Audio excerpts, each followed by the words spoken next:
In this episode, I talk about which nibs are friction fit, what pen and ink combination that I've used the longest, and a whole slew of business questions. Come check it out.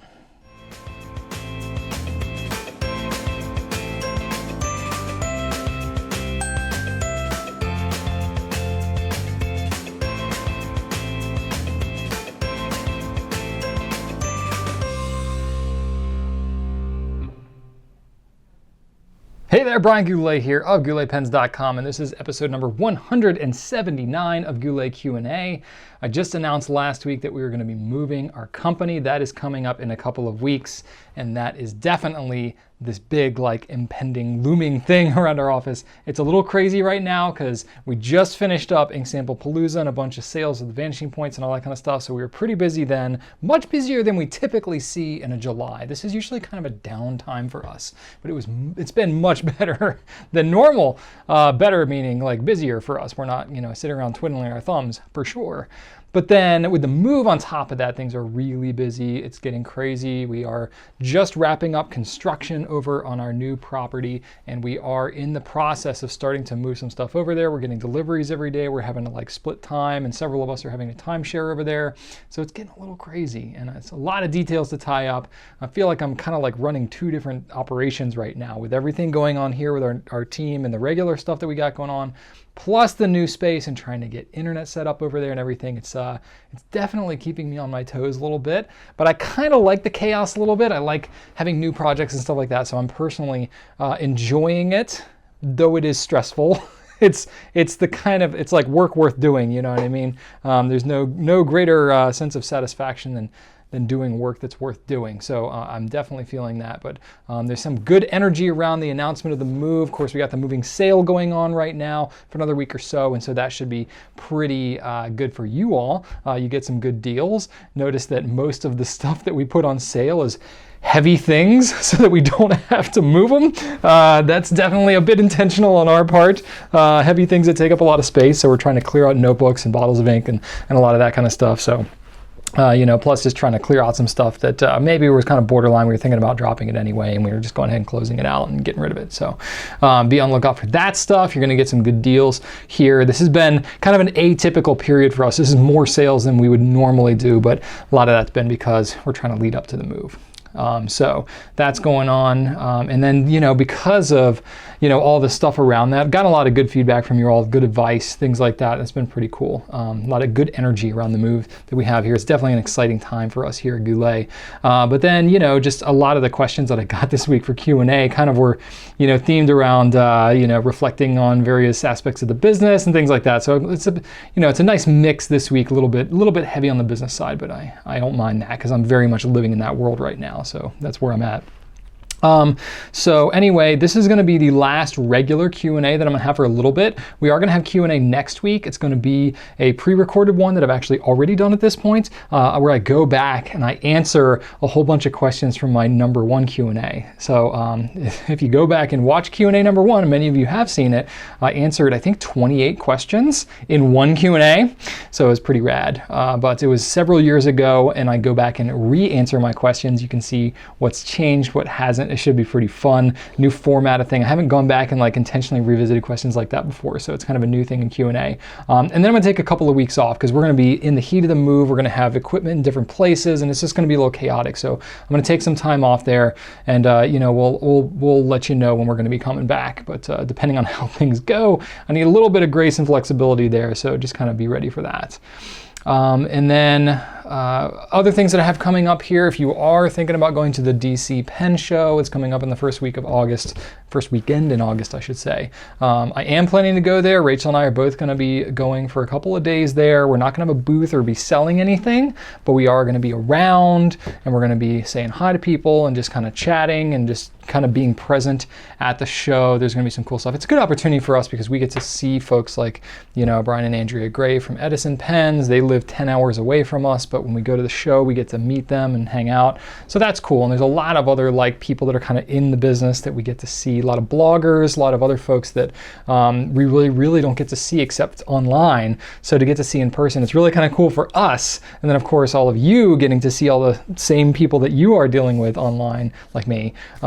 is pretty cool too. So we have a bunch of our team actually that are going up there. So you get to meet a bunch of different folks from our team if you are so inclined.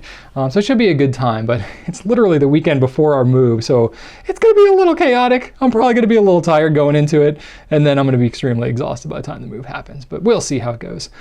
So because there's so much going on right in that period, the first couple of weeks of August is going to be, you know, we've got all these sales and stuff leading into it. And then we're going to really slow down on new product launches. So it might be a kind of a dry period for us for the first 2 to 3 weeks in August. So just kind of be ready for that. You might not hear from us quite as much. We're still going to look to be active on social media and everything, but we're not going to be launching hot new stuff quite as much just because of what we have going on.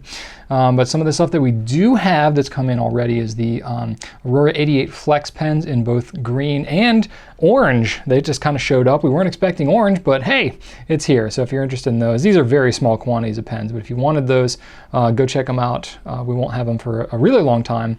We also are getting just one shipment of the Platinum 3776 Shunyo. That's the newest limited edition 3776. So you can go ahead and check those out. It's basically a burgundy version of the last blue limited edition they had, which is a really nice pen. It's got some nice details on it. You pay a bit of a premium for the special pens, but if you are so inclined, you can check it out. We're not going to have a ton of them. We didn't order super heavy because we knew it was going to come in right around the time of the move. So we ordered light. It's only one shipment. It's a one-shot deal. They're all gone from the manufacturer. So this is it. So just kind of be ready. If you really are hot for that pen, you're going to want to get, whether you get it from us or anybody else, you're going to want to kind of move on it because there's not going to be a ton of them from what I understand. Also, just got wind, I'm actually recording this video on Tuesday because I need to spend, I normally record Q&As on Wednesday, but I need to spend all day Wednesday tomorrow at the new space because we have workstations that are being delivered, got to be hooked up, we got to coordinate with electricians and stuff like that. It's a crazy times for us. So I'm recording this on Tuesday. On Tuesday anyway, we just got wind that the TWSBI Eco in turquoise could be coming next week, which we were planning to have as a dry period for us of not launching anything, but that's like the one exception. We're not going to get a ton of those pens. We're going to get a limited amount of them. It's not a limited edition pen, but we are getting a limited amount of them. I believe it is a kind of a special edition pen. It's not going to be regularly available, kind of like the Lime was. So if you want one of those, be ready to pounce. Whether we get them or you get them from TWSBI or whatever, just get it wherever you can. It's going to be a kind of a limited deal, so just make sure you're ready for that. That's the one exception. If we get that next week, we will launch that. And then after that, we're going to kind of take a little break. And then I do have a couple of newer products that I just have on hand. We just wanted to mention because we have them up on our site, and you can get a email notification going. So that these are all things that we're definitely not going to sell until after our move, maybe till the 3rd, 4th week of August or even later. But I wanted to show you a few of them just because we've been getting a lot of questions about them. One of them is the Rhodia Goalbook. So this is an A5 notebook that is a fairly flexible cover, so it's more flexible than your Rhodia web notebook. So it's something that Rhodia hasn't really done before. The bullet journaling thing has really kind of taken hold in the last couple of years, and Lloydstrom, of course, has a lot of great options for you there, but there were a lot of people that really like Rhodia paper, but there was no, you know, kind of format that was ideal for bullet journaling. So what they did is they did an A5 with a more flexible cover, a lot of different color options, similar to what's in the Rhodia Rama series, if you're familiar with that. It's all dot grid. It's got numbered pages, which is a big deal because the web notebook does not have numbered pages. And it's got some other cool little features in here, like it has a table of contents in the front, which is important for bullet journaling. It's got kind of an overview of a calendar in here, so you can write stuff in a little bit of a monthly view. So it's got by the month too, so you can write your important chunks on there. Sorry, chunks just sounds weird. It's got 224 pages going on, and then a back pocket as well, and then 2 bookmarkers. So they really have kind of listened and taken note of that. So we're going to have several different colors. You can check them out on our site, and we're going to have those again soon after we move. So sign up for the email notification list on that one so you can check it out. What else? The Rhodia Heritage series. So this is just kind of a vintage cover of the Rhodia, what is you know, known as their premium paper, the 90-gram off-white paper that's used in the premium pads. It's actually paper made by Clairefontaine. So it's the same paper as the 90-gram Clairefontaine paper. It's just off-white in the Rhodia format.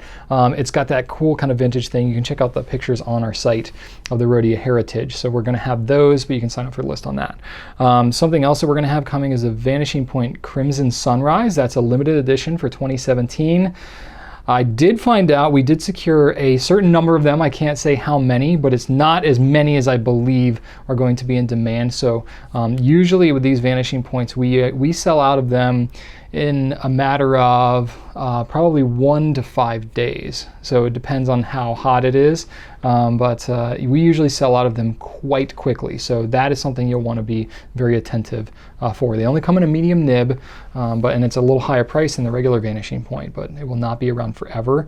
And I expect it to look a whole lot like the vanishing point Twilight in terms of that ombre look, but it's just going to be kind of a red to an orange color. So if that is your thing, if that lights your fire, so to speak, pun intended, then you can go check that one out. I don't know exactly when it's coming in, but we'll try to keep the site really updated. And if we have a lot of people, maybe we'll try to give you some advance notice as to when we'll launch too. I'm not 100% sure on that. We'll have to see how it goes.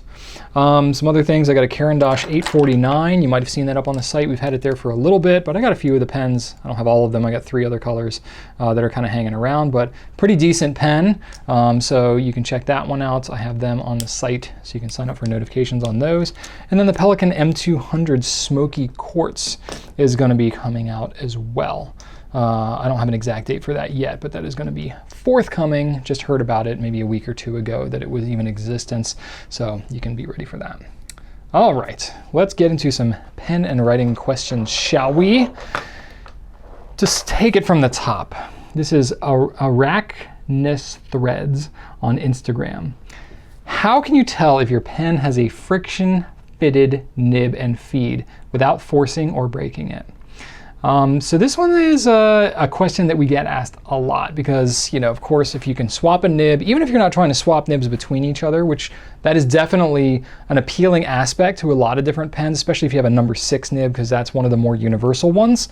But if you have a friction fitted nib, even if you're not trying to swap between them, just to be able to pull it out to clean it better, especially if you like to use any of these Shimmertastic inks or Iron Gall or anything that's like more these extreme ink properties, it can be really helpful to pull a nib out. So I was thinking through this and I was like, you know what, let me go through your entire site and see which nibs are friction fit and which are not. And before I get all into that, I do want to say, anytime you're yanking parts of your pen out, you're entering into this, like, I have to say a disclaimer kind of thing going on, because this is not something that most manufacturers are cool with you being like, yeah, just go ahead and take it all apart, and if it doesn't work, just come and blame us. You know, that's just not the way they really like to operate. So you got to realize you're entering into like hacking territory here when you start pulling your pens apart, whether it's to maintain them or swap them or whatever. So with rare exception, the pens are made to be kind of kept together, cleaned, and just used regularly, and not really be taken apart and disassembled in any kind of way. You know, certain manufacturers like Noodlers will definitely encourage that, and you know, other pens like, you know, Edison or Aurora might have like nib housing units that are pretty easy to swap in between. Pelican is another one that has nib housing units that are pretty easy to swap, but most everybody else is not like, yeah, just hack it all apart, because the you know, unfortunate truth of it all is not everybody is 100% diligent or knowledgeable of what it is they're doing when they take their pens apart. So it is possible they can take it apart, ruin it in some fashion, whether they realize it or not, and then have problems with it, and then come back to the manufacturer and be like, my pen's not working properly. Or might not go to the manufacturer, might just go on social and say, this pen is the worst, it doesn't work at all, when in fact they did something to it when they took it out. So you just have to realize that, like, that's the territory that you're entering into here. But chances are, if you're sitting here watching episode number 179 of this video, you may know what you're getting into already. I'm just making some assumptions. This could be your first Q&A that you've ever watched. I don't know. And if so, welcome. All right, so the few companies that do embrace nib swapping capabilities, I kind of mentioned them a little bit. Aurora, Edison, Karas Customs, you know, has nib units and sells their pens, and you know, and kind of separate, and you can build your own pen kind of thing. And there's some others out there too, like, you know, Monteverde sells nibs separately, and Twisby sells nib units. So there is some hacking that is, you know, kind of generally understood. Noodlers, of course, can be thrown in there too. But pulling friction fit nibs has some inherent risk to it. You know, a pen like I mentioned, the Edison I have here an Edison Nouveau Premier Delphinium, and in order to remove the nib unit from this, it's best if you take the whole pen apart and then you have just the grip. But you know, it's got a nib housing which you grab, and you don't grab the tip, but you grab kind of the base of the nib, and you can unscrew the whole housing. A lot of pens can do, not a lot, but a few pens can do this. Edison, Aurora, Pelican come to mind. There are some others that can do it, Tactile Turn if you're familiar with those, but this is what you're dealing with. But this isn't really the friction fit nib that you're referring to. You're talking about actually pulling a nib out of its housing.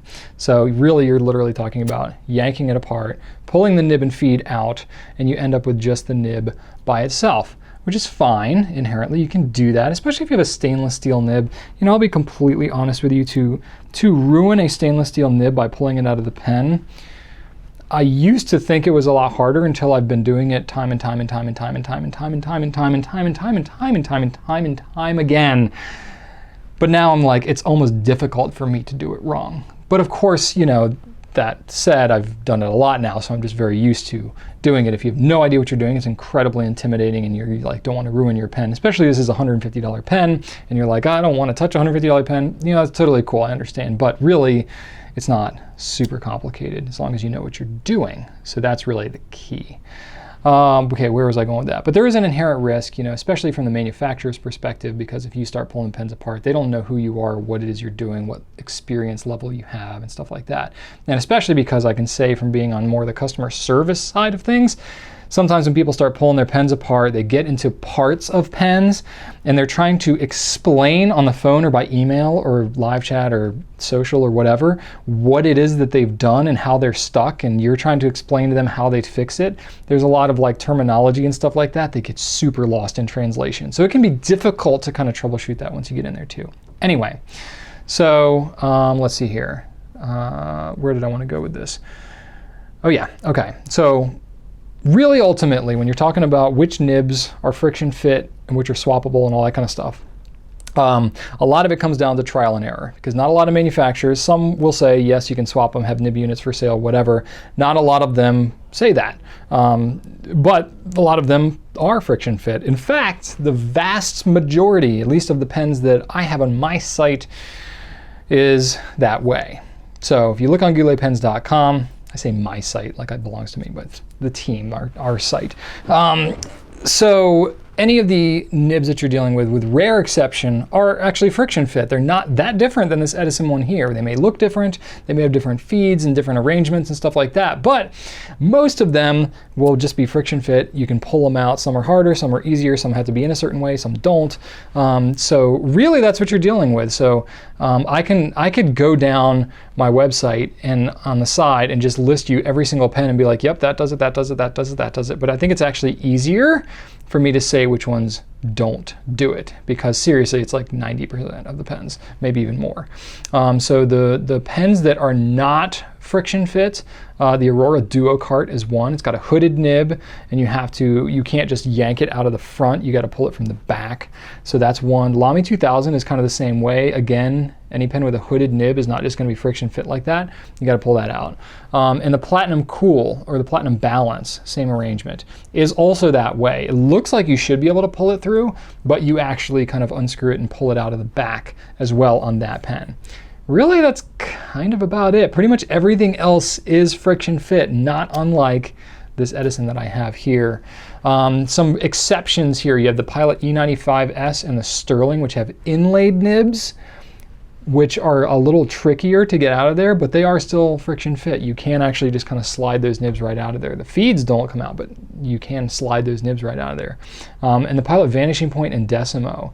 Now those are a retractable nib, and they're kind of like up in the pen. You can actually pull that nib unit out though, and you can slide just that skinny tiny little nib. You can actually slide that off of there. That's friction fit on there as well. It takes a little bit of extra care to do it, but it is 100% possible. So you are in that kind of situation there. So really there's not that many pens that you can't do it with. If you pretty much look at hooded nibs and then the Platinum Cool and Balance, I looked through the site, and granted I didn't like pull out every single pen and do it, but at least from my memory and looking at the site, I was like, yeah, I I think that's the case. So you can be empowered a little bit there, but when you're getting a new pen and you're just uncomfortable, you don't know what you're doing, see if you can Google it, see if you can ask somebody like me or my team and just be like, hey, I've got this, is this friction fit? I'm not sure. It never hurts to verify.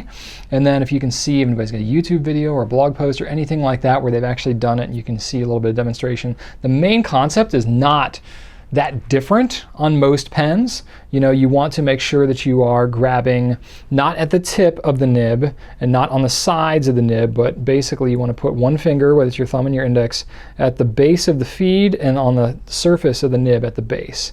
And then you want to squeeze it together, squeeze your fingers towards each other and pull. And sometimes it helps to wiggle a little bit as you pull it out. If you need a little extra assistance, you can use a Goulet grip or some other piece of rubber, a piece of bicycle inner tube. Sometimes a rubber band can work, maybe a rubber glove, something rubbery. You're getting the pattern here, that will help to give you a little extra grip. And then you can sometimes wiggle that out of there. You do have to be careful sometimes because some feeds are flimsier than others, and you can break the post off the back of the feed, you can bend the fins and stuff like that. What I see happen sometimes when people go to pull these things out of there is they are not pulling straight out, but they're pulling like this. And so you have to be really intentional. And if you're holding your arms right out in front of you and you go to pull a friction fit nib out, the tendency, the natural tendency is to want to go like this. Your arms want to drop and you want to put pressure like this. And I myself have done this before, but I'll go to pull it and I'll bend my hands like that and it just happens. You know, you're pulling and you're like, and then it's just boom, you're right there. And this little post that's on the back of the feed will just go snap right off. Okay, if it has one on there. Not all feeds have that post on the back, so I don't want you to freak out completely. But a number of pens do have that, so you don't want to run in that situation. What I find is most helpful to posture myself when I go to pull a nib in a feed is I take and I actually tuck my arms right against my chest. That way when I go to pull it, I don't have a tendency to snap like that.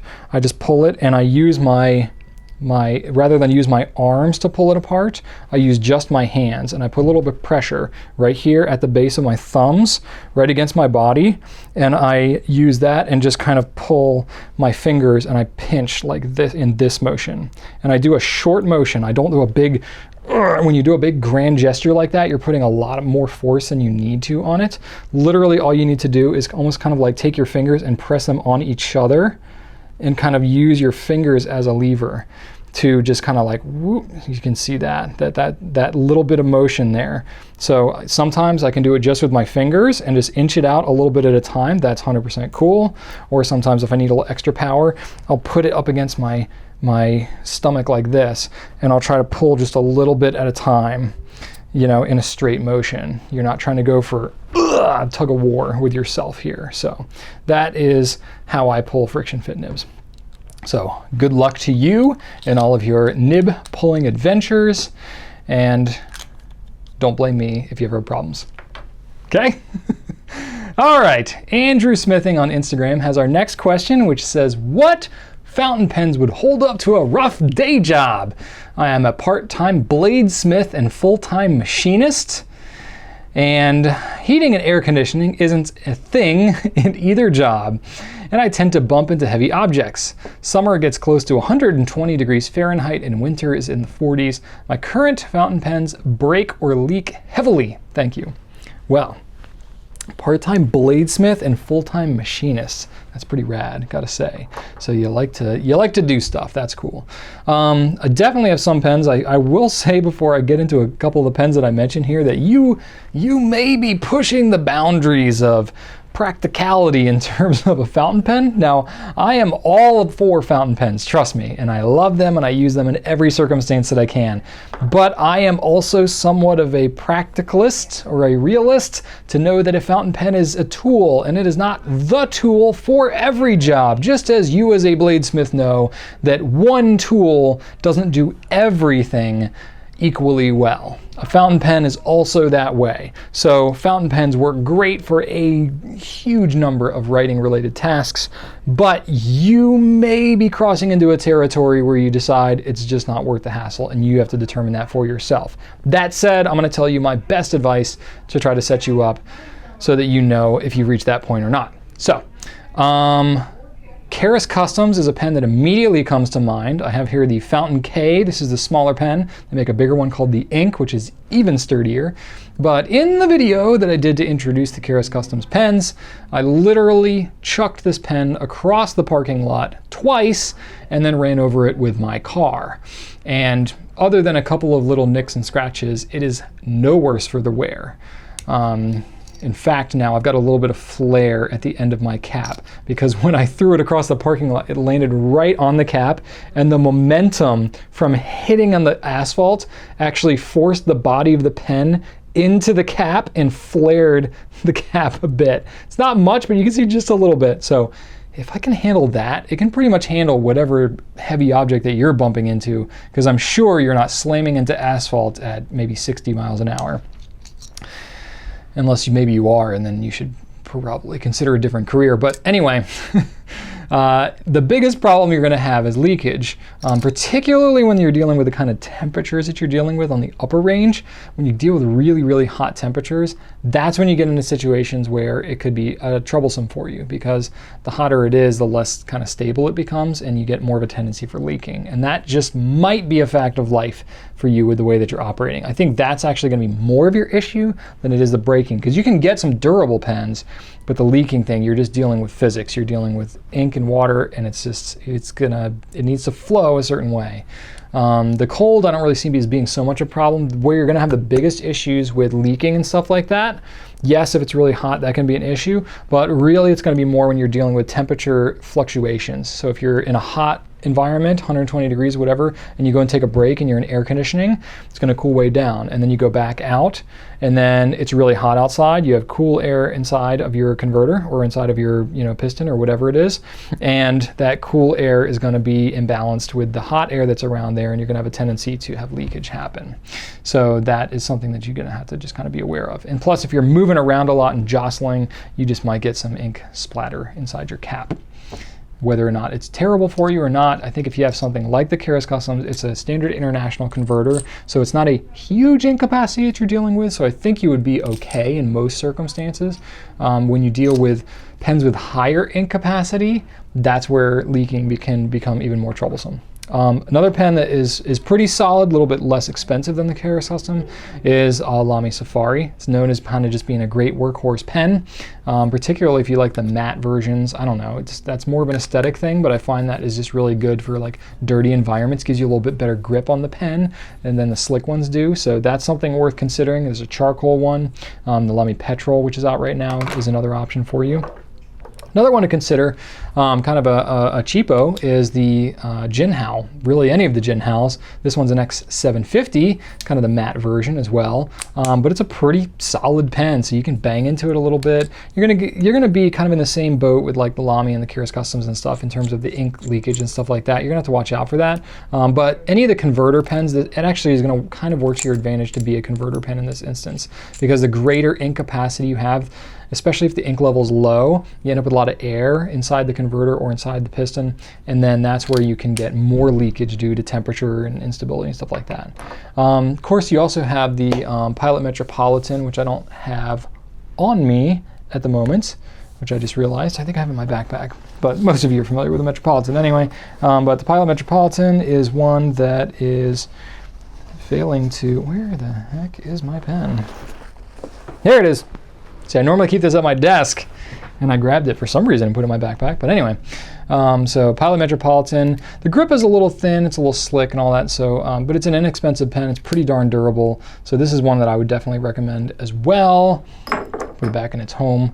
And then the last one that I have is TWSBI Eco, which it kind of defies some of the rest of these. It's a clear plastic, which you might think is more brittle, but the Eco is a pretty darn tough pen.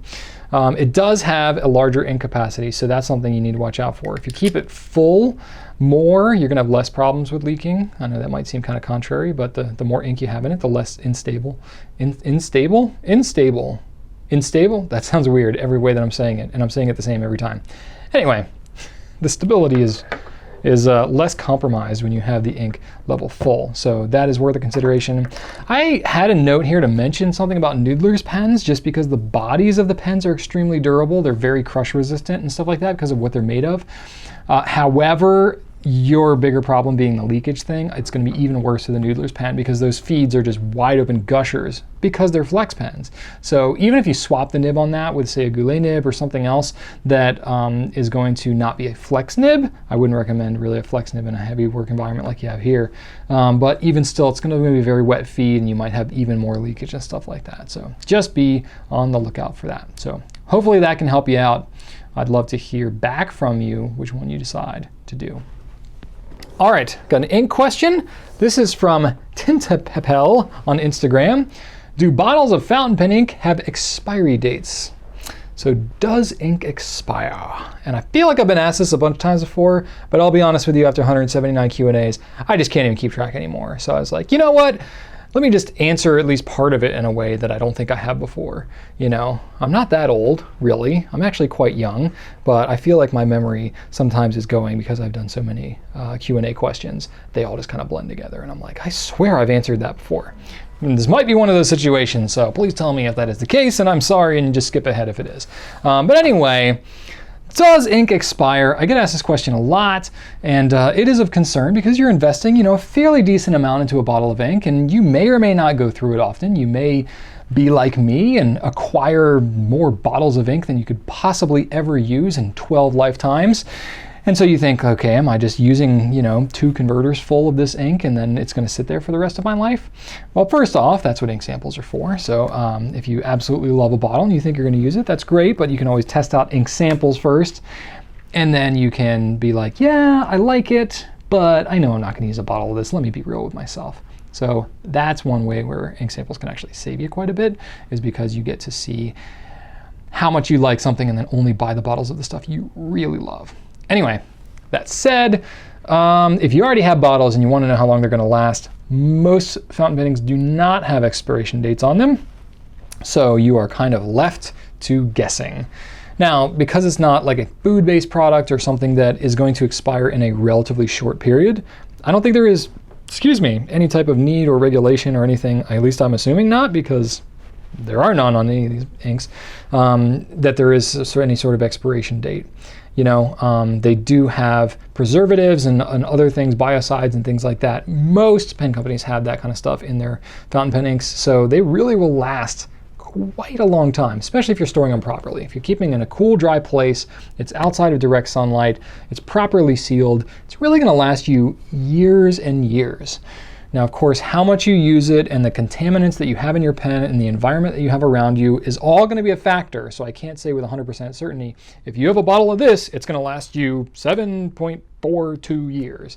I just can't lay it out that explicitly like that. But it's long enough where it's like you buy it, you keep it for quite some time, and then it's only if it like solidifies or it like won't even fill in your pen anymore because it's so yucky that you wouldn't be able to use it anymore. You can pretty much use ink for a long time. I've heard of some people that buy 50, 60-year-old bottles of ink that's like dry, almost dried and crusty because like all the water is evaporated out of it. They'll like reconstitute the ink with water and they'll go and use it again. Now, of course, who knows if it's the same integrity of the original formulation at that point, but there are people out there that are doing that. So that is a possibility. So it's got some life. It's got some real life to it. So if you're buying more bottles than you can think, you know, go ahead and rein it in, slow it down a little bit, but don't be afraid that it's going to expire in like 2 years and you have to throw out your whole collection. It's really not the case. I've been in the fountain pens for 8 years. I have bottles that I bought at the very beginning, and I open it up and I really can't even tell the difference between what it was on day one and what it is now. So that's pretty cool. So you got a good amount of life in there. The only thing as far as expiration dates that I'm aware of is a brand that I don't even sell. It's Mont Blanc. And they have an expiration date on theirs. Mine, for this bottle of Midnight Blue, says November 2016. Wait a minute. It's July 2017. What do I do? Do I throw out my ink? No, I'm not going to do that. I'll just keep using it.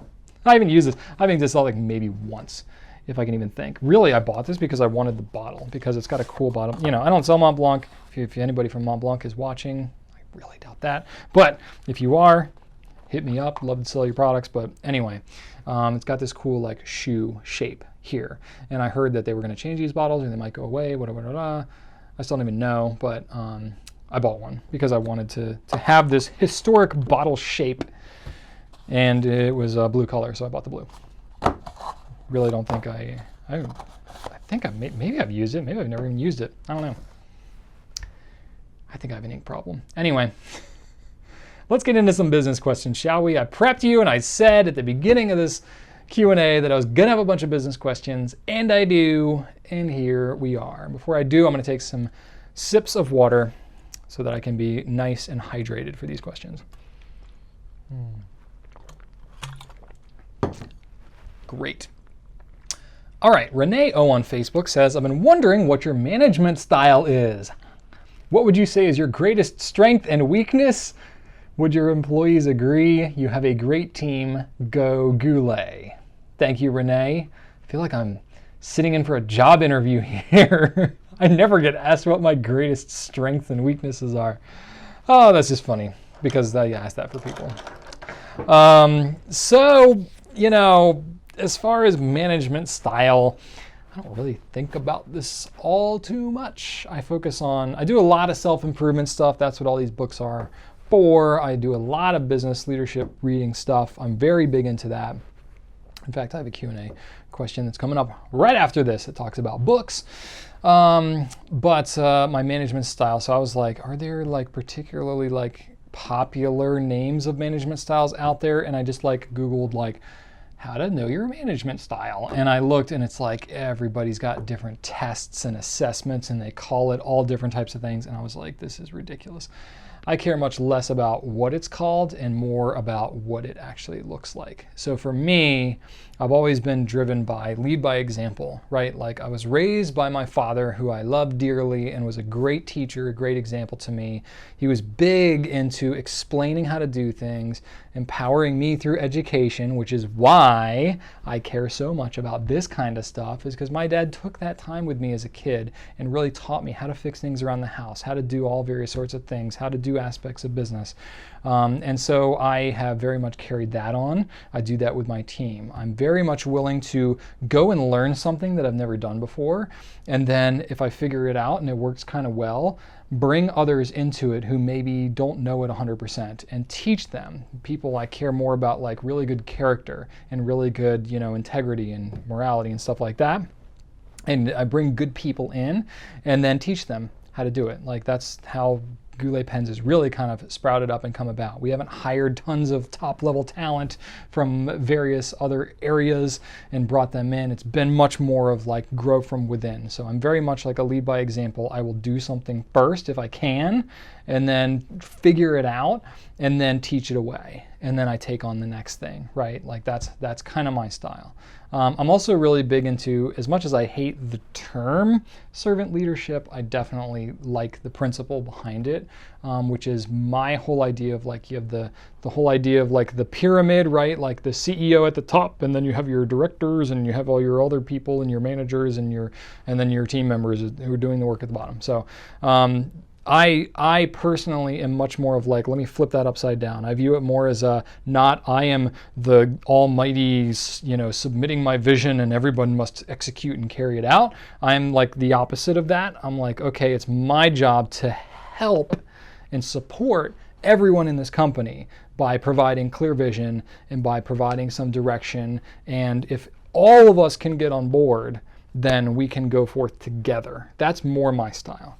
So I am definitely, as much as I'm like a decisive, hard-charging, hard-driving individual, I care a lot about our team. I care a lot about our collective future and our collective potential. And I view it as my job as kind of the leader to, you know, really serve everybody in this capacity. And that servant leadership model is something really that I've been kind of weaving in throughout this organization.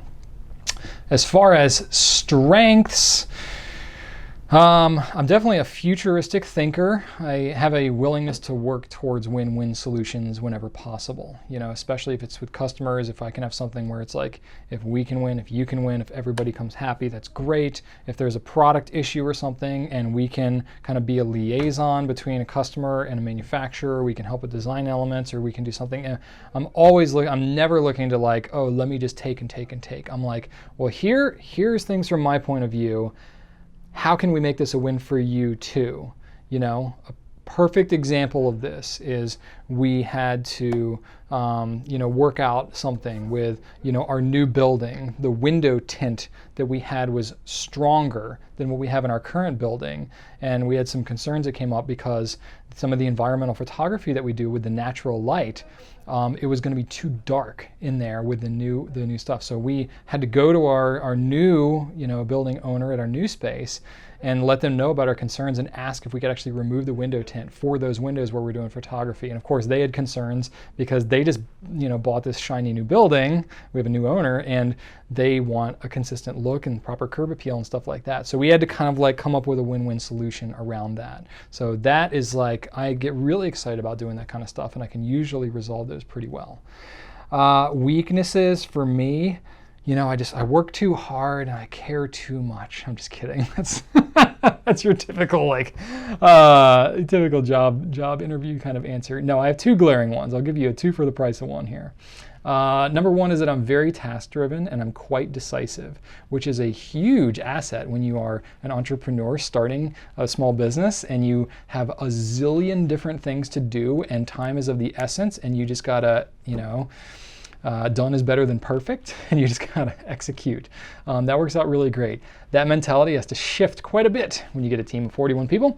Because I'm very task-driven, very decisive, it's definitely worked to my advantage in the earlier Goulet years. Now I'm having to slow down and have much more conversations with people, bring more people in.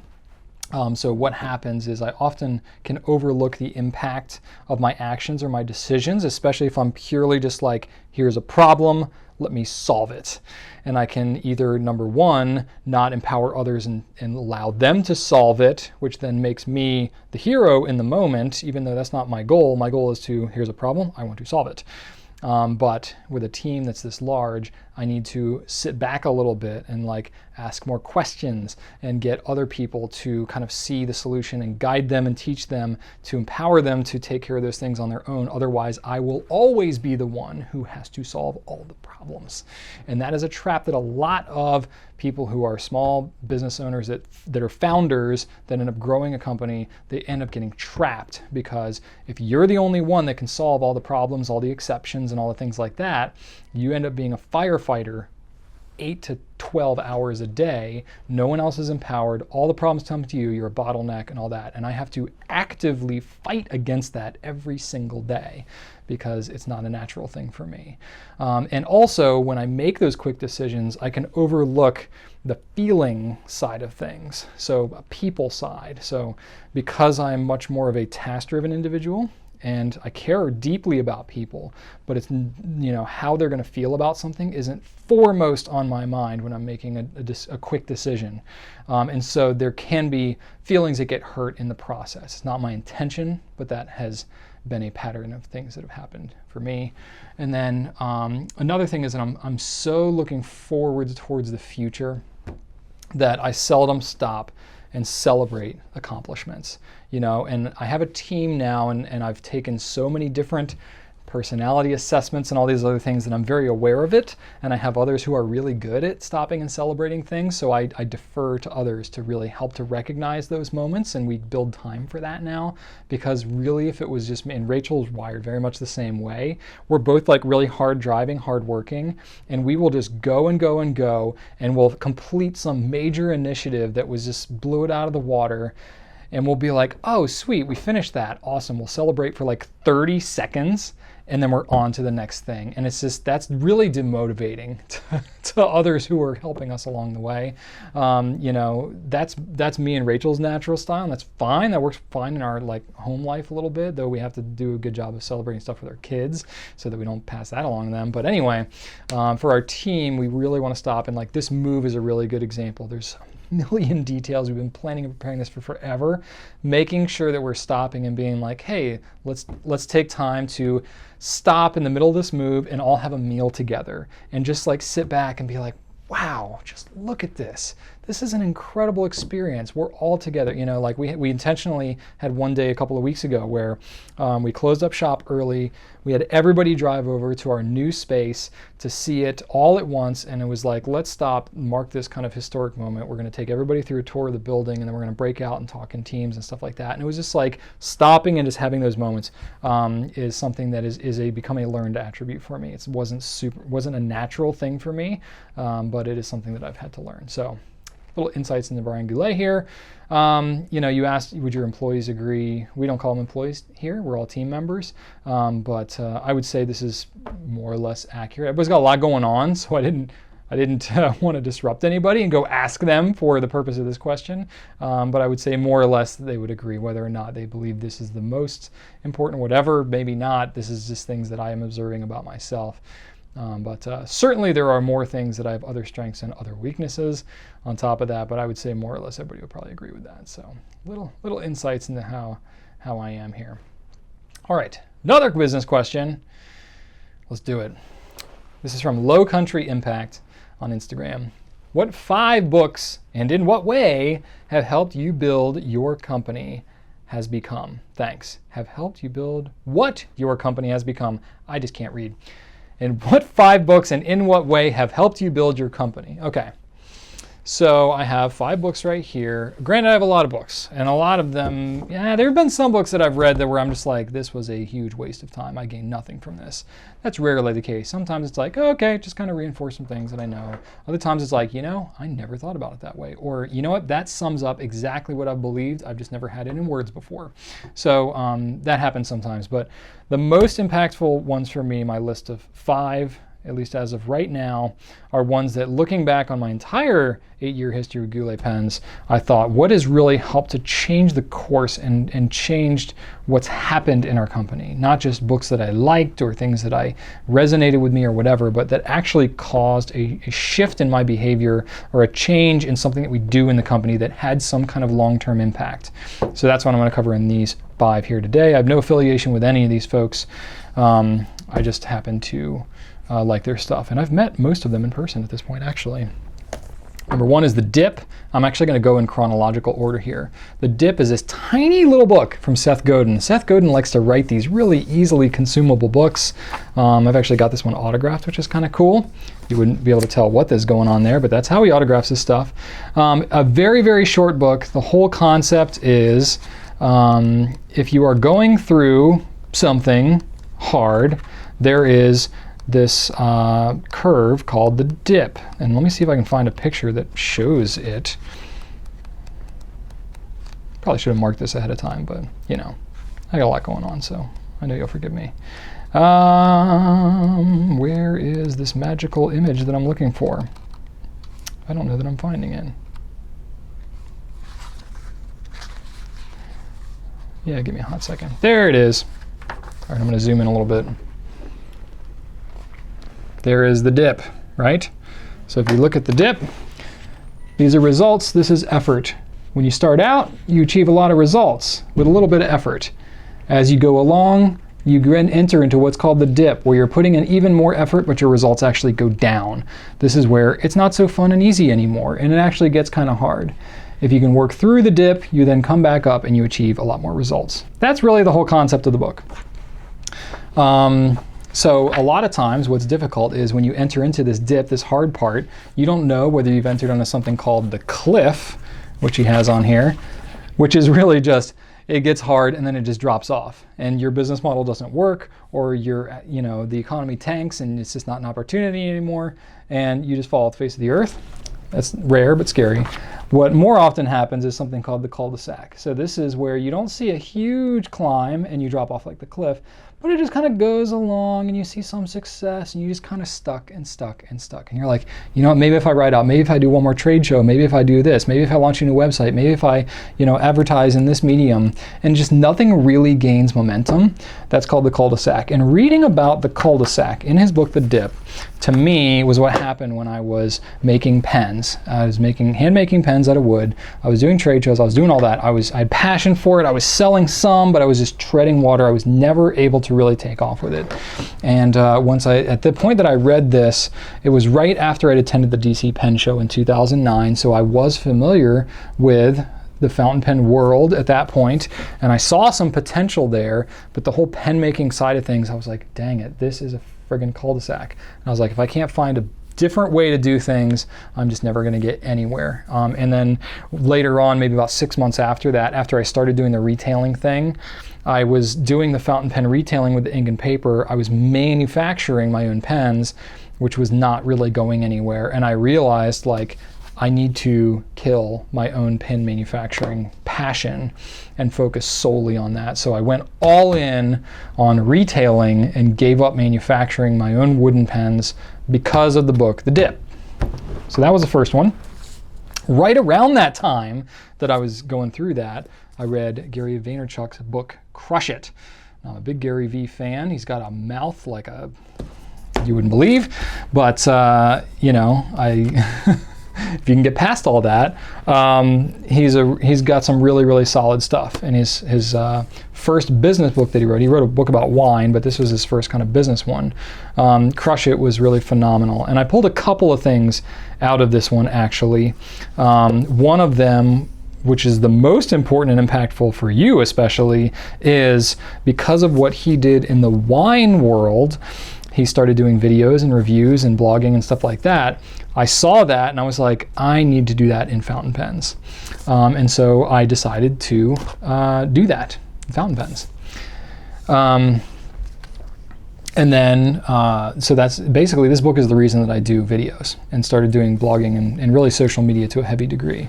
And then one other thing that was really impactful in this book, that it wasn't even like a super obvious thing to me at the time. It just really stuck in my brain and planted something in me. It's chapter 9, and it's a one-page chapter. It's called The Best Marketing Strategy Ever. And then you turn the page over and it just says, care, period. That's it. Got any questions? And it gives his email address, which is crazy. If you email that email address now, he's changed it obviously because that was his old business. But anyway, you just boom, care. And that was so impactful for me that literally care with a period now is our 7th company value. So that kind of stuck with me at the time. Speaking of company values, the next book I have is Tony Hsieh's book, Delivering Happiness. Tony Hsieh is the founder and CEO. Well, actually, he's not the founder initially, but he was the champion and CEO of Zappos, which is now owned by Amazon. But he wrote this book, and at the time, I can't remember, this might have been before he sold it to Amazon. I don't remember. Maybe it was right afterwards. But anyway, I read this book, and Tony Hsieh and I have very different styles of doing things, but the biggest thing that I pulled out of this book was the importance of having defined values. And I read this, and it wasn't even anything particularly that he did necessarily, but he was a fairly good size in his company. I want to say he had something like 400 people before he defined their company values. I could be misquoting that. It's been a while since I read this book. But really, I pulled that out of there, and at the time we had, about 20 people here. And I was about 4.5 years in, and I was like, we need to define some company values. And we did. After reading that book, that was the catalyst for making that happen. And of course, now our values are woven into our hiring process, our development reviews. We throw it around a lot. We talk about it. We shout each other out our values literally every day on our internal Slack channel. We do it on a weekly basis in our company meetings. Really important part of our whole culture that is really defined. This is what it is like to be a Goulet. So that's pretty cool. Another really impactful book for me was EntreLeadership by Dave Ramsey. Especially in the earlier years, he's written a lot of stuff, and he's can be a little politically charged at times. He's got a religious flair to him, so I realize he's not for everybody. He's kind of like Gary V's, a bit of an acquired taste. The rest of the folks are a little more PC. But anyway, Dave Ramsey's book, EntreLeadership, is a super kind of hands-on practical guide for anybody who's in a small business. And especially if if you're like in that point where you have like 10 or more people, between like 10 and probably 50 people, where you really need some structure, but you don't need a big corporate bureaucracy kind of structure. So you just need some things in place. So we've used it. We discovered, communication styles, the DISC communication style that helped us a lot to understand interpersonal communication stuff on our team. We started doing service week after him, modeling it after his company. A lot of steps in our hiring process we beefed up after this, and other various things that he did that is kind of a model for that. The weekly company meetings or something that I kind of pulled out of that. That was actually in tandem. I'd read both of these around the same time. And, as we were establishing our company values, I started holding weekly company meetings around defining those values. And once the values were defined, we continued doing the regular company meetings because we found it to be so unifying for us as a whole team. We weren't talking about the values through the entire time. We would talk a little bit about the values and then talk about everything else that was going on in the company. And we still do that to this day. And the last one that I have, of course, there are a bunch of other good ones I could talk about, but the last one I have is called The Advantage by Patrick Lencioni. And this one is he deals with much larger companies, but this one really talks about a lot of really good things, but it's really about organizational health and why that is the most important and kind of under-focused area for most businesses. But the big thing that I pulled out of this was how to structure meetings and build a leadership team. So that is kind of the icing on top of the cake that has been built here. So really, as you see, it's getting a little bit more defined and a little bit more structured as the years go by, and the books that I'm finding impactful and the structures that are being put in place look more and more sophisticated, I guess you could say. But all of those have been helpful in those ways. There's a lot, just so many other great books that I could mention that have been very impactful and influential, but I'm going to stick to those 5 just because you asked for 5. All right, got a couple of personal questions here. Let's start out with this one. Macros354 on Instagram. What is the fountain pen ink combo that you have been using for the longest time? Okay, so I get asked about my favorite combo, or if I was on a desert island, which combo do I want, all this kind of stuff. But this one is pretty black and white. Which pen and ink combo have I been using the longest time? So, I got this, and, Colin helps me choose these questions, and he left a little note, so basically our process is when we go to choose these Q&A questions, Colin and Lydia and our other folks are putting these questions into kind of a document, and then, kind of choosing, hey, you should probably, consider answering these ones, and I'll kind of refine and go down and actually make my selections. So Colin made a little note on this one. He's like, everybody still thinks that the Pilot Custom 74 in blue is your favorite pen. Is that true? So it's like I had to specifically mention the Pilot Custom 74 blue with a medium nib. I do love this pen. And the thing is, I'm not using it every single day because I'm wanting to use a lot of other different pens and spread myself around a little bit. For a long time, it was my daily carry pen, and that was pretty much the only thing I used on a very regular basis.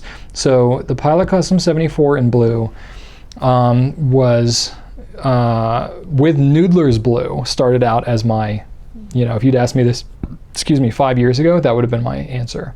If you'd asked me 4 years ago, I would have said the Custom 74 in blue with the Noodler's Liberty's Elysium, because once, basically I love Noodler's blue, I just want something with a little bit of permanence in it. And then once we just worked with Nathan to theme up Liberty's Elysium, that ousted Noodler's blue in my Custom 74, and then I was using the Custom 74 with Liberty's Elysium. So of course that combo is like great. I've talked about that a lot in Q&A, so I won't continue to talk about that one. But I don't know at this point that is my longest time use combo. One thing that I have been using more recently on kind of a regular basis is I have a Visconti Homo sapiens, the full size, the Bronze Age, with a fine nib, and I've been using that. It's a great daily carry because these days I'm writing more quick notes and stuff like that, and so having the hook safe lock and just like being pow pow, just being able to do that is great. Doesn't have an ink window. That's the like one thing that makes this from being like the absolute perfect pen. But you can't always have everything in life.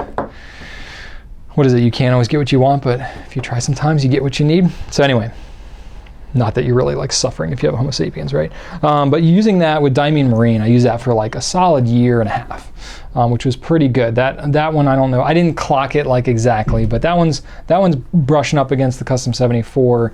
If you separate out Noodler's Blue and Liberty's Elysium, if you combine those together and say, okay, Blue and Liberty's Elysium are basically the same, then that has been certainly a contender for my longest running combo. But I think actually my longest running combo will be my Lamy 2000 in an extra fine nib with Noodler's Black. And I don't use that a lot, but I do use it often, and I have been using that combo for a very long time. Probably 3 years now or so, because I've been using that for my journaling. I actually keep that pen with that ink on my nightstand, and that's what I use as my daily journaling thing. So I have several different journals that I use. I have in my house, I have like an office, that kind of desk area that's downstairs, and I have my nightstand upstairs. And I have pens and various inks and stuff like that in my office area. But then at my nightstand, the only pen that I really ever have upstairs is my Lamy 2000, and then just if whatever daily pen that I have in my pocket, you know, at the end of the day. But that pen is just the one that's always there, and it's just Noodler's Black because, you know, anything that I'm journaling, I'm like, yep, I just know that this is going to be permanent. It's going to be around for a very long time, and that's just what I've standardized on. So that, I think, you know, officially, technically, is the longest running pen and ink combo that I have been using to date.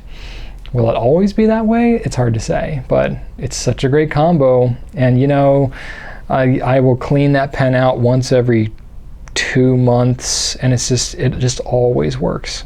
Always works, especially that hooded nib on the Lamy 2000. Just never gives me any trouble, stays up there.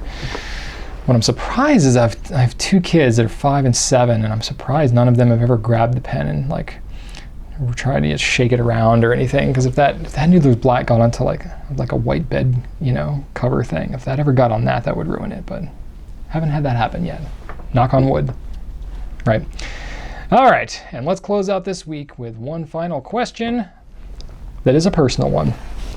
This is from Sweetie Mon Squares on Instagram. This is more of a personal question, but it stems from my experience writing with fountain pens.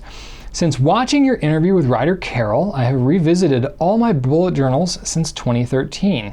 I found that I have achieved many things in these few years, but never really acknowledged or given myself credit for them. Brian, what things in your past, big or small, can you now say you are proud to have accomplished? Man, some like good deep questions this week, right? Okay, so first off, the thing I want to say is that is not super unusual. I talked earlier in this Q&A about the fact that I personally struggle with celebrating things. That is not super unheard of with very hard-driving, ambitious individuals. You spend way more time kind of doing things. That's one thing actually Tony Hsieh is really good at, is celebrating. He's all about creating memories and throwing parties, and Zappos, they throw parties all the time. That's something that I kind of admire to a degree, but it's just not the way I'm wired. It's just not the way I think, so I have to really kind of delegate and leave that to others. But in, you know, that's in a business context. In kind of like a personal context myself, I'm definitely that way too. I am such a forward thinker. I am very seldom looking back and thinking to myself, wow, I really did a good job here. That's just, it's kind of an unnatural thing for me, so I really resonate with what you're saying. But when I really am forced to like sit down and think about, I'm like, what am I really kind of proud of? Okay, so one just kind of obvious, perhaps obvious, maybe sort of cliche one, but it's very true for me, being husband and father. That was something that very early on that I wanted for me. I was a relatively mature kid, so I knew, I mean, I was basically looking for my wife in 8th grade on, you know, and I was still not super mature, but, you know, I wasn't trying to get married that young, but I was of the mentality that I'm dating for the ultimate goal of marriage. I wasn't dating just to have fun or play around or play games or anything like that. So I had a very frustrating early adolescent dating experience, just because there were just games being played and there's lots of silliness going on, and I was like, this is so dumb. I was like, I want to just get past all this stuff and just find somebody real. And thank goodness I found Rachel at 17, and at 17 we both were just like, yeah. And it's so funny because Rachel will talk, she was kind of the opposite. She was she had quite a few relationships, very short, very harmless. She had quite a few relationships in high school. Anyway, I don't want to talk too much about her love life in the past, but it's just kind of funny because we both had very different experiences in high school. But then once we met, it was like, boom, we both knew very quickly, like, this was the real deal. So I knew that that was like my calling. And so being husband and father, it wasn't so much about like accomplishing that, but it's more about just like living it out. Like, I am living the dream, my own dream, so to speak. It's not for everybody, and I totally get that and understand that. But it was something that I consider myself to be incredibly blessed that it happened to me at such a young age and with somebody that I'm so happy with. But there's that. And then, I watched my parents, when I was a kid, I watched them grow up with a business in the house. They were self-employed. It was hard. I didn't have a lot of money growing up. Once the business grew and they got a little more successful and I was in like middle school age, things got a little easier. But especially when I was a young kid, my parents worked their tails off. 16, 18-hour days were nothing unusual, but they worked in the house. And so, I was a kid, I worked with them. They were always around, so I was never wanting of their attention or anything like that. I thought it was great. So, for me, I was like, man, this is so great. And we were so unified as a family. So for me, being able to work and run a business in our house and raise our kids in the business was always a dream for me. So that was, I was desperately trying to make that happen. And I know that's not something that's always feasible for everybody, or not everybody's wired that way.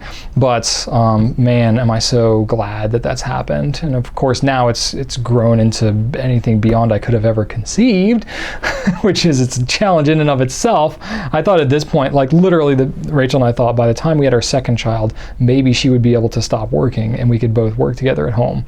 And now here we are with 41 people moving to this huge facility. So just can hardly conceive it. Now I'm actually having kind of the opposite problem where I'm like, I'm not just running a business in the house. I'm like commuting to work and working these hours and stuff like that.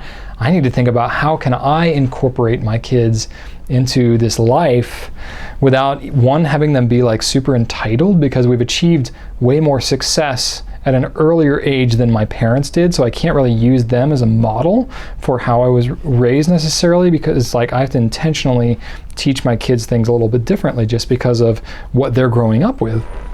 And just the opportunities that they have, and what, technology and everything too has changed stuff too.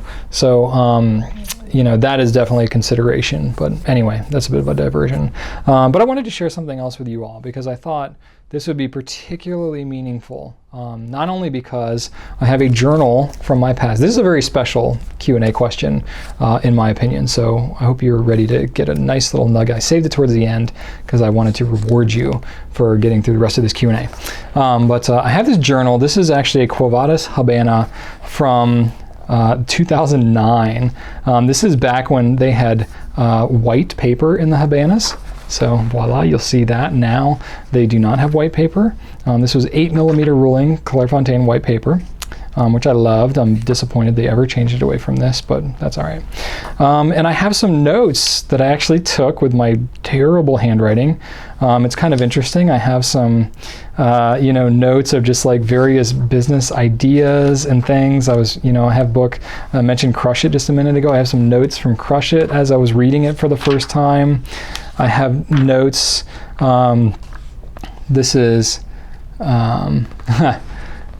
some notes from a newborn class that Rachel and I went to when Joseph was about to be born. A list of blog ideas before we had started the blog. We now have over close to 1,800 blog posts, but I have the list of what is now 85 of the first. I think I've done maybe 4 of these ever, but just like various ideas for the blog posts and stuff like that as it was starting to get off the ground. So it's really, really trippy for me to look back at these old notes.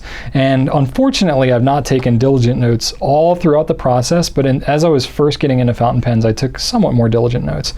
But I wanted to share some stuff that I have from you from, I read a book by Seth Godin called Tribes.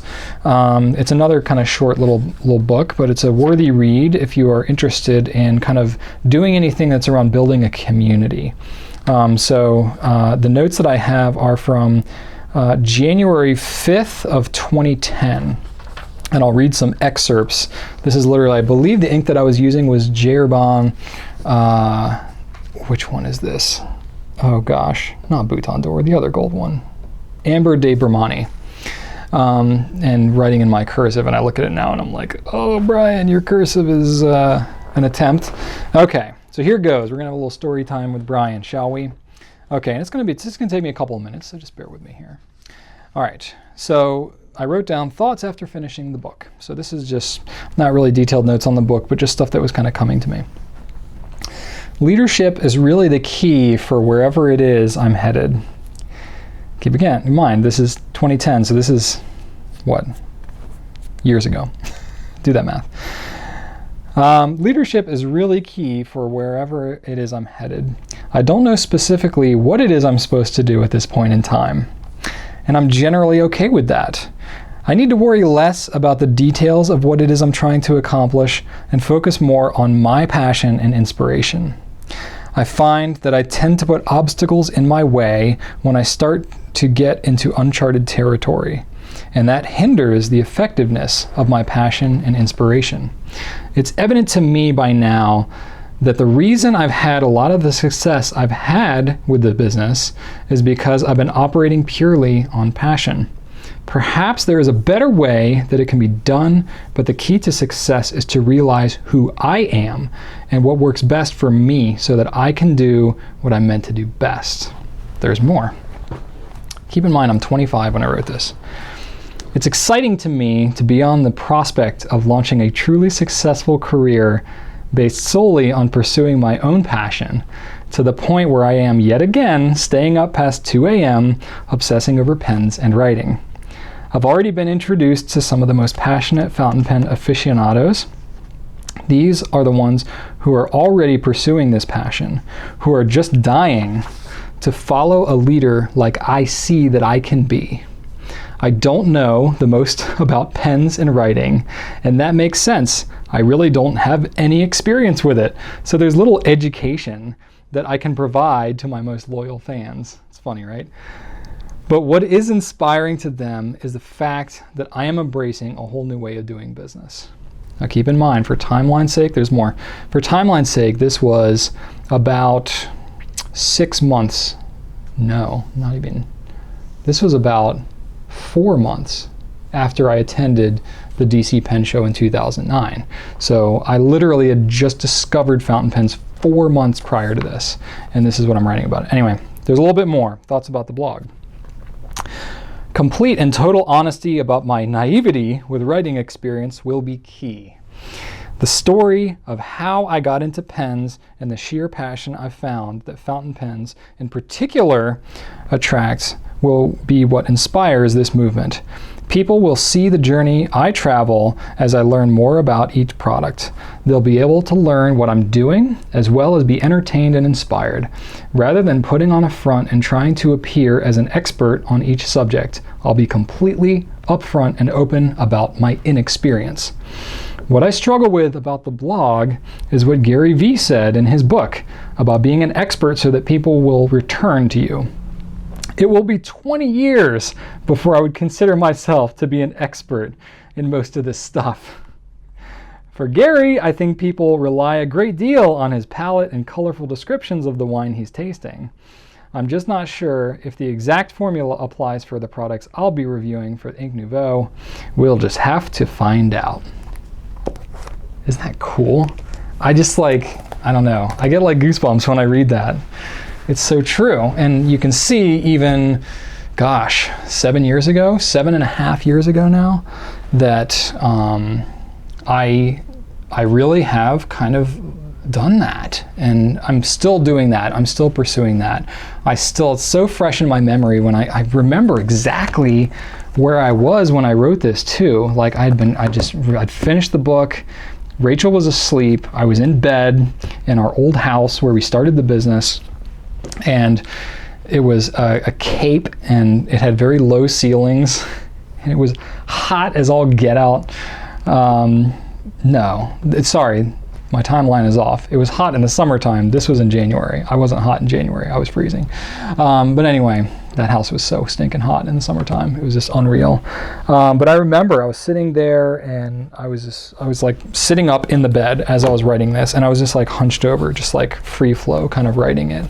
But I had kind of a little burst of inspiration. And keep in mind, for timeline's sake, if you go back and look at the oldest video that I ever posted, it was on January 15th, I think it was. So this was like literally the week that I started producing videos for the blog. So seeing the potential that there could be, and knowing just how much work was going to be ahead. I knew, but I also didn't know. And now seeing it live out, and I still just like, I literally like time travel when I go back and read that again. So that really just kind of something that I felt that I wanted to share with you guys today after, getting your prompting question there. It can be really powerful when you go back and revisit some old stuff that you write. And it can happen with emails, and it can happen with various other text and things like that. But I tell you, specifically for me, specifically in this circumstance, when I hold the very notebook in my hand and I see the shading, and I see it floods me with memories about what it was like to go back there. And it's the closest thing to time travel that I know that exists, particularly for such a tactile individual that I am. It's really, really cool. So I would encourage you to just go back and reread some of your old stuff if you have things that are written down. Or if you don't have anything written down, start writing some things down and go back and look at it in the future. It's amazing to see kind of what happens later on. And there's all kinds of like studies and various things that have been done to say that when you actually write down your goals, it actually increases the likelihood of you accomplishing them. There's all kinds of debate as to why that is exactly. I think it just becomes more real, especially if you go back and you visit it. It is accountability that you have towards yourself. So anyway, that's how I'm going to leave Q&A this week. My question of the week is a personal one for you. What is your proudest accomplishment that you've had in your life? I would love to hear about it in the comments. You can read each other's comments as well. I will be taking a little bit of a break, as I mentioned earlier in the Q&A. I'll have a cool style video next week, but then I'm going to take a few weeks off. Look to Swalish on other social media channels and things like that. We're going to be relatively quieter than normal, as we are going to be quite distracted with the move, but then we should be able to come back in full force, and it'll be great. We'll be all motivated and have our new space. It's going to be cool. So thank you so much for watching. I appreciate your time. As always, subscribe if you haven't already. And right on.